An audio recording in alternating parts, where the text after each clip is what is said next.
Great morning, class. I hope you all are fine. Today we are going to understand the next session of our Unit 4, which is session number 9, Reviewing Content. Now, class, this chapter, जो ये session है, it's actually a bit long, so we are going to do in two parts. For tomorrow, I'm going to send you the first part, and then day after tomorrow, I'm going to send you the second video part. Okay? तो आज हम सिर्फ first part की video बनाएंगे इसकी, because ये थोड़ा लंबा chapter है. रिव्यूइंग कंटेंट, सबसे पहले हम ये देखते हैं चैप्टर का मीनिंग क्या है. कंटेंट क्या होता है? कंटेंट कोई भी इंफॉर्मेशन होती है, कोई भी डेटा होता है जो आप लिखते हो. Fine, whatever data information you are writing जो मीनिंगफुल है, related to a particular topic, किसी टॉपिक से रिलेटेड है, तो that is your content. Review करने का मतलब क्या होता है कि आप उसको एक बार, आपने कंटेंट प्रिपेयर किया, आपने कोई चीज़ लिखी, फाइन, आप एक बार उसको दोबारा से पढ़ के देख रहे हो कि उसके अंदर कोई मिस्टेक तो नहीं है, क्या आप उसके अंदर कुछ इफेक्टिव वर्ड्स का यूज़ कर सकते हो. एक बार ये हमने एक ड्राफ्ट बना लिया, हमने कुछ डॉक्यूमेंट बना लिया, आप उसको एक बार रीड कर रहे हो टू सी कि आप क्या उसके अंदर कुछ और चेंजेस कर सकते हो, क्या आप उसके अंदर बेटर वर्ड्स का यूज़ कर सकते हो, बेटर वोकैबुलरी का यूज़ कर सकते हो, कोई सिनोनिम, कोई इंटोनिम, कोई फ्रेजेस, कोई कोट्स, कोई स्पेलिंग मिस्टेक तो नहीं है, कोई ग्रामर की मिस्टेक तो नहीं है. ठीक है, तो आपकी रिव्यूइंग का मतलब क्या होता है कि आप उसको रीड करते हो अपने कंटेंट को, ये देखने के लिए कि whatever you have written, क्या उसको हम किसी वे से और अच्छा बना सकते हैं या नहीं. ठीक है, तो आज हम यही पढ़ेंगे कि हम पावर पॉइंट के अंदर कैसे रिव्यू कर सकते हैं. देखो, अगर आपके हैंड में मैंने कोई पेपर दे रखा है, आपने कुछ पेज प्रिपेयर किया, आपको किसी ने बोला था कोई ऐसे लिखो, यू रोट दैट ऐसे, उसके बाद आपके वो बुक, मान लो आपकी नोटबुक में ऐसा लिखा हुआ है, अब आप उसको एक बार रीड करके देखोगे ना टू चेक कि कोई मिस्टेक वगैरह तो नहीं है. अब कंप्यूटर भी आपको एक ऐसा ऑप्शन प्रोवाइड करता है. मान लो आपने कोई स्लाइड प्रिपेयर की in presentation, in power point, sorry, आपने एक स्लाइड प्रिपेयर की इन पावर पॉइंट. अब आप चेक करना चाहते हो कि आपने जो भी स्लाइड बनाई है उसके अंदर कोई मिस्टेक तो नहीं है, या कोई और हमारे पास वे है जिससे मैं उसको और इफ़ेक्टिव कर सकूं. ठीक है, या मैं कोई और वे ढूंढ रही हूँ जिससे मैं अपने प्रेजेंटेशन को और इफ़ेक्टिव, एफिशिएंट बना सकूं. तो इसके लिए मेरे पास बहुत सारे फीचर होते हैं, और जो फीचर हम यूज़ करते हैं दैट इज़ योर रिव्यू.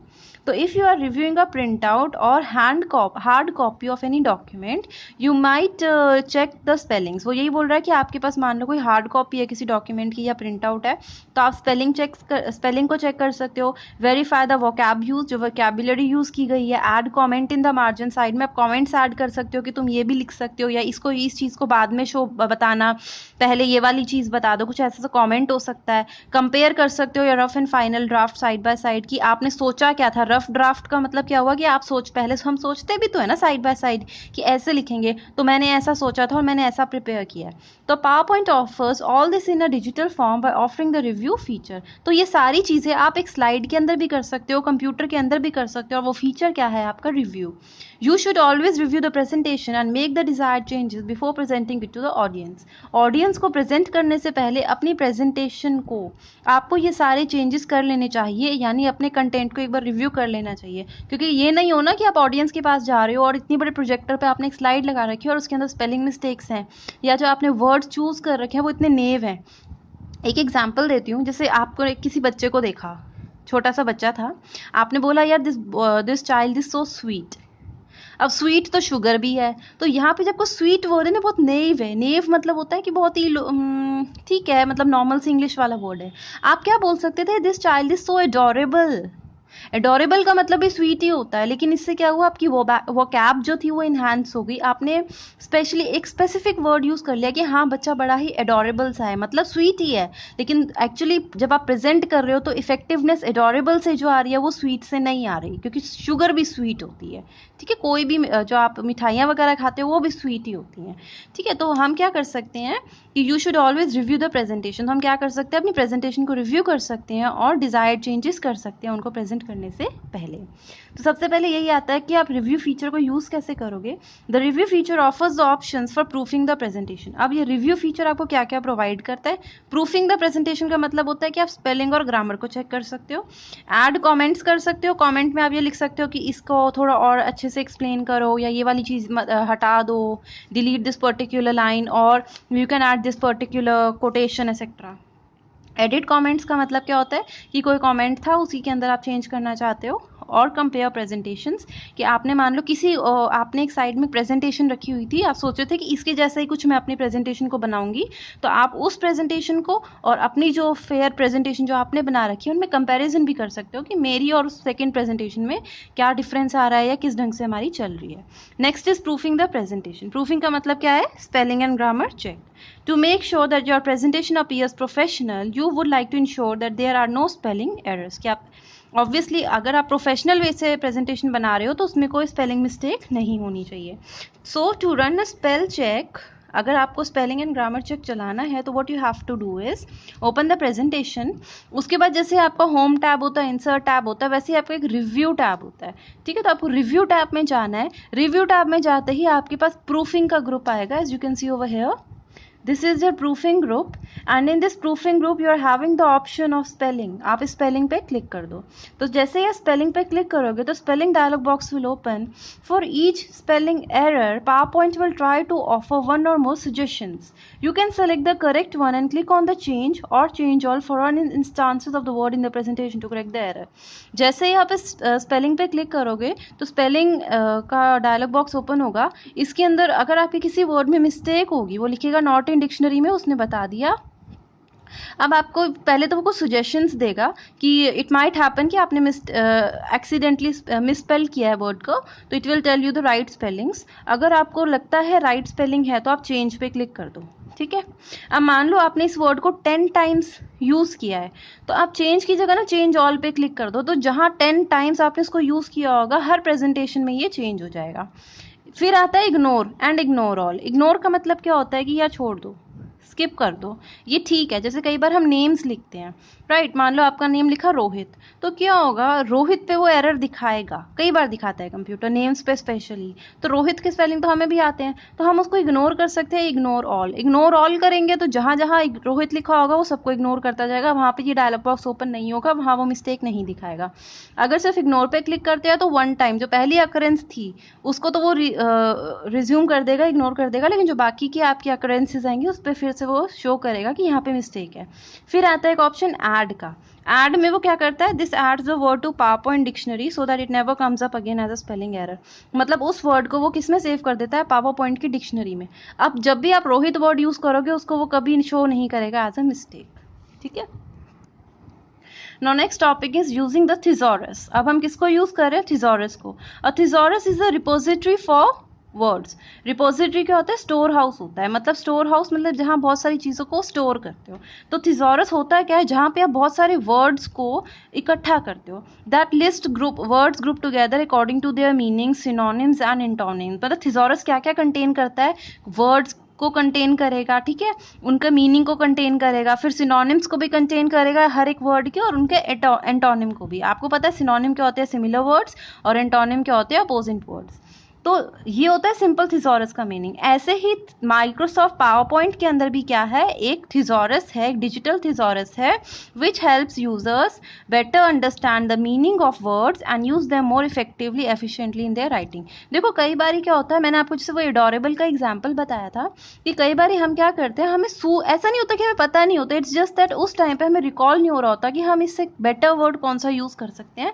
तो हम क्या करेंगे, एक सिंपल सा वर्ड लिख देंगे, और उस सिंपल, जैसे मैं स्वीट लिख दूंगी और मैं स्वीट के लिए थिसॉरस चला दूंगी। जब मैं थिसॉरस प्रोग्राम को रन करूंगी तो क्या होगा कि मेरे पास ना बहुत सारे सिनोनिम और एंटोनिम आ जाएंगे। पहले तो थिसॉरस का मीनिंग आ जाएगा, ठीक है, उसके बाद उसके सिनोनिम भी आ जाएंगे, उसके बाद एंटोनिम भी आ जाएंगे, जिससे मुझे एक्सप्लेन हो जाएगा कि मैं स्वीट की जगह एडोरेबल या कोई और अच्छा वर्ड हो तो मैं उसको भी लिख सकती हूँ, ठीक है। तो थिसॉरस होता क्या है, आपके पास एक ही वर्ड के बहुत सारे और वर्ड्स आ जाते हैं जब आप इसको रन करते हो। To use the thesaurus, thesaurus को अगर आपको यूज करना है तो सबसे पहले what you have to do is you have to open your presentation. Firstly what I will do, I will open my presentation.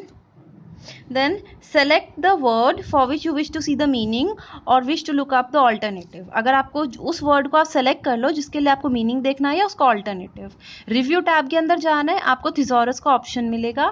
This action opens the research task pane which contains synonym and antonym of the selected word. जैसे ही आप thesaurus पे click करोगे ना तो आपके पास एक side में task pane खुल जाएगी, मतलब आपकी कुछ इस ढंग से इस ढंग, यहाँ पे एक और पेन खुल जाएगी, ये यहाँ पे खुली हुई है, ठीक है. अब इसके अंदर क्या आ रहा है, उसी वर्ड के एंटोनिम और सिनोनिम सब कुछ वो दिखा रहा है, ठीक है. डिटेल दिखा रहा है कि ये एडजेक्टिव फॉर्म में कैसे यूज हो सकता है, नाउन फॉर्म में कैसे यूज हो सकता है, एडवर्ब फॉर्म में कैसे यूज हो सकता है, सिनोनिम एंटोनिम उसका मीनिंग, मतलब पूरी डिटेल एक्सप्लेनेशन दे देगा. उससे आपको एक आइडिया लग जाएगा कि मैं इस वर्ड की जगह पे क्या ऑल्टरनेटिव यूज कर सकती हूँ.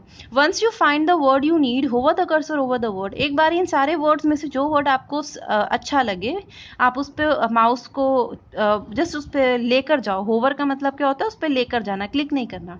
It will display the drop down arrow as shown. Click on this drop down arrow and it will display 3 options.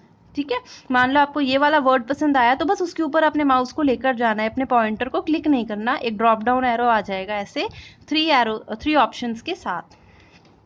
पहला ऑप्शन क्या है, insert. This option inserts the word at the cursor position on the active slide. तो अगर आप insert पे click करते हो तो क्या होगा, तो वो वर्ड जहाँ पे आपने स्लाइड के ऊपर कर्सर रखा हुआ था ना, जहाँ पे भी आपका कर्सर था वहाँ पे इस वर्ड को इंसर्ट कर देगा. कॉपी क्या करता है, this option copies the word to the clipboard so that can be pasted whenever you want even outside the PowerPoint. Copy क्या करता है कि ये जो वर्ड होगा ना जो आपने सेलेक्ट किया होगा ये क्लिपबोर्ड पे भी पेस्ट हो जाएगा, मतलब यहाँ तो आ ही जाएगा लेकिन क्लिपबोर्ड पे पेस्ट भी हो जाएगा. क्लिपबोर्ड क्या होती है, टेम्परेरी मेमोरी होती है. अब जब अगर आप MS वर्ड का या MS एक्सेल का क्लिपबोर्ड यूज करते हो तो वहाँ पे भी ये वर्ड आएगा. लुकअप में क्या होगा, performs a similar search option for the specific word and provides you with the results. ठीक है, आपको इन वर्ड्स में से जो ऑप्शन पसंद आया था ना, जब आपने एक वर्ड लिखा था आपको उससे रिलेटेड कोई ऑल्टरनेटिव मिला, अब आप उसमें उस ऑल्टरनेटिव के ऊपर आपने माउस का पॉइंटर रखा, अब जैसे ही आपने लुकअप पे क्लिक किया ना तो अब क्या होगा, उस वर्ड के ऊपर दोबारा से सर्चिंग हो जाएगी. वो वर्ड यहाँ इंसर्ट नहीं होगा, उस वर्ड पे दोबारा से सर्चिंग हो जाएगी और उसकी डिटेल इंफॉर्मेशन आनी स्टार्ट हो जाएगी. ठीक है, और उस अब जो न्यू वर्ड था उसके बहुत सारे एंटोनिम, सिनोनिम और ऑल्टरनेटिव्स आ जाएंगे. एक और तरीका भी होता है, alternatively right click on the selected word. जो वर्ड आपने सेलेक्ट किया था उस पर राइट क्लिक करो, उसमें आपका कंटेक्स्ट मेन्यू ओपन होगा तो उसमें आपने सिनोनिम पे क्लिक करना है. या फिर आप क्या कर सकते हो, शॉर्टकट की भी होती है, वर्ड को सेलेक्ट करो और Shift+7 पे क्लिक कर दो, Shift+F7 सॉरी. तो जैसे ही आप Shift+F7 पे कीबोर्ड का शॉर्टकट प्रेस करोगे तो अगेन आपका क्या होगा, इसी ढंग से थिसॉरस ओपन हो जाएगा. Using the research option.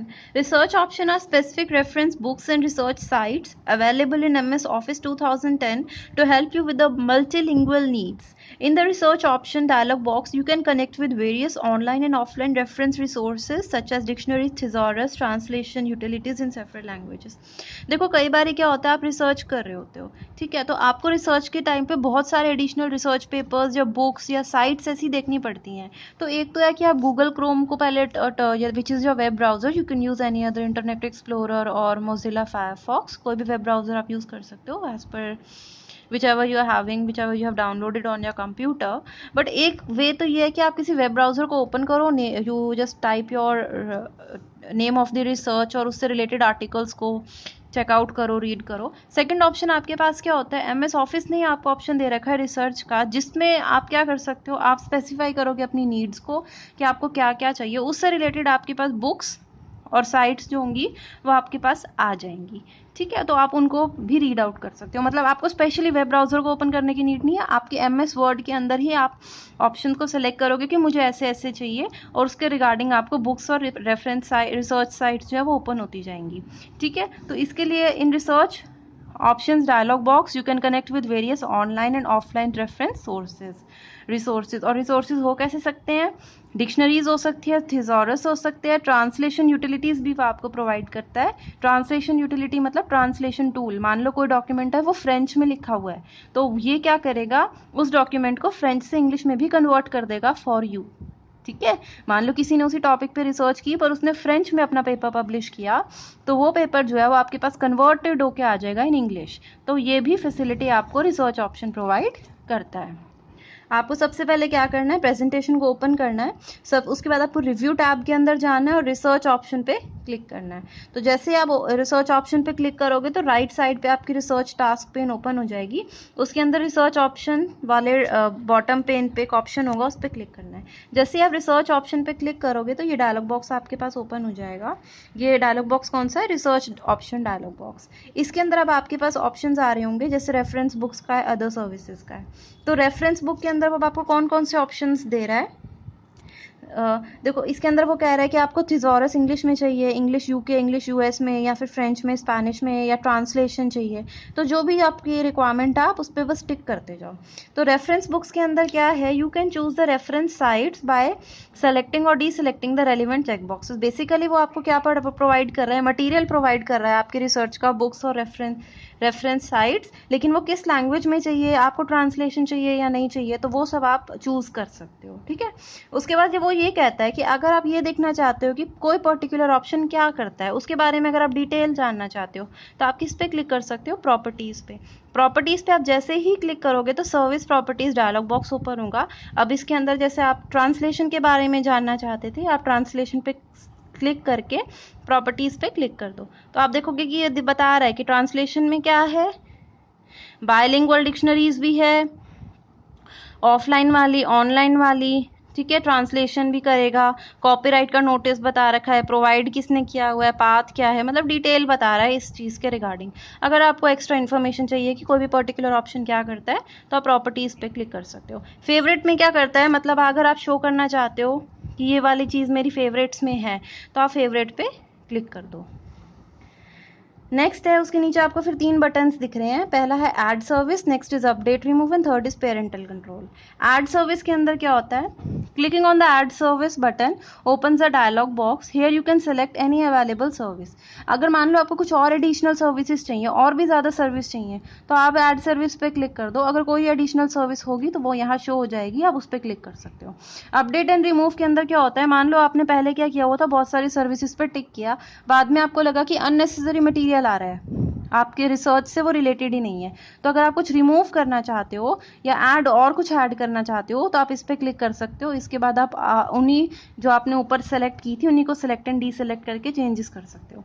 Parental control के अंदर क्या होता है, मान लो अगर आप ये चाहते हो कि कुछ पर्टिकुलर कंटेंट है जो आप शो नहीं करना चाहते, ठीक है, आप कुछ पर्टिकुलर कंटेंट है जिसको आप प्रिवेंट करना चाहते हो, यानी आप उसको शो नहीं करना चाहते, तो आप क्या करोगे, उसके ऊपर पेरेंटल लॉक लगा दोगे, यानी पेरेंटल कंट्रोल, कि आपका कंट्रोल रहेगा। अगर आप इससे हटा दोगे तो वो दूसरों को दिखेगा, अगर आप लगा दोगे तो फिर जब ये रिसर्च पब्लिश होगी तो दूसरों को वो चीज़ नहीं दिखेगी।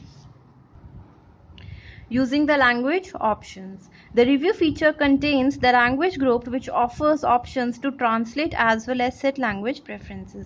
हमारे पास एक लैंग्वेज का ग्रुप होता है जिसके अंदर हमारे पास ऑप्शन होता है कि हम टेक्स्ट को ट्रांसलेट भी कर सकते हैं किसी सम अदर लैंग्वेज में, और अपनी लैंग्वेज की प्रेफरेंसेस भी कर सकते हैं कि मुझे टेक्स्ट इस लैंग्वेज में चाहिए या मैं इन 2-3 लैंग्वेजेस में टुगेदर काम करना चाहूँगी, तो उस टाइप से आप अपनी लैंग्वेज की प्रेफरेंसेस को भी सेट कर सकते हो।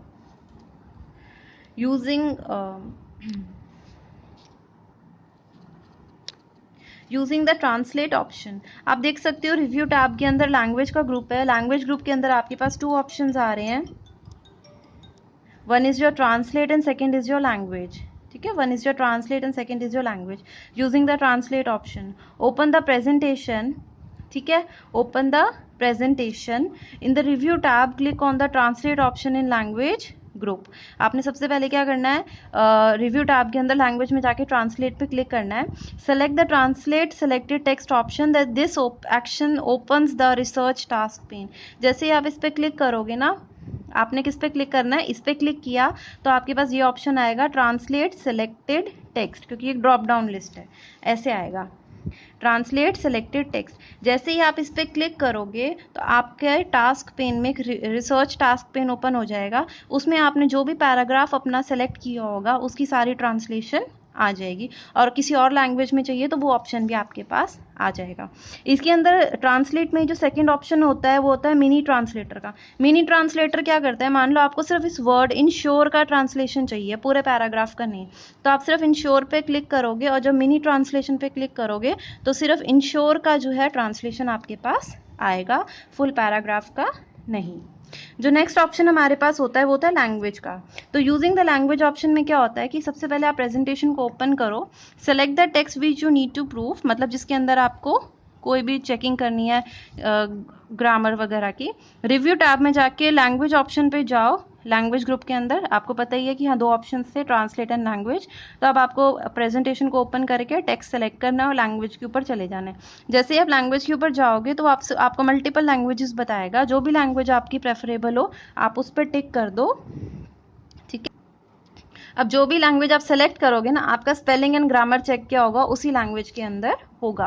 बेसिकली हम क्या कर रहे हैं, प्रूफ रीडिंग सेट कर रहे हैं, तो आप इसके अंदर लैंग्वेजेस सेट कर सकते हो कि अगर मेरा कोई वर्ड इस लैंग्वेज के अकॉर्डिंग भी है तो उसको आपने ठीक करना है, उसमें कोई मिस्टेक नहीं बतानी। उसके बाद आप क्या कर सकते हो, लैंग्वेज की प्रेफरेंसेस भी कर सकते हो। लैंग्वेज प्रेफरेंस के अंदर क्या होती है, आप लैंग्वेज की प्रायोरिटी कर देते हो कि मुझे ये वाली लैंग्वेज में एक्चुअल में चेकिंग करना, इसके अलावा अगर मेरे पास इस और लैंग्वेज में भी अगर डेटा आ जाता है तो दैट इज़ फाइन। तो हम लैंग्वेज की प्रेफरेंस कर सकते हैं, यानी उसकी प्रायोरिटी भी सेट कर सकते हैं।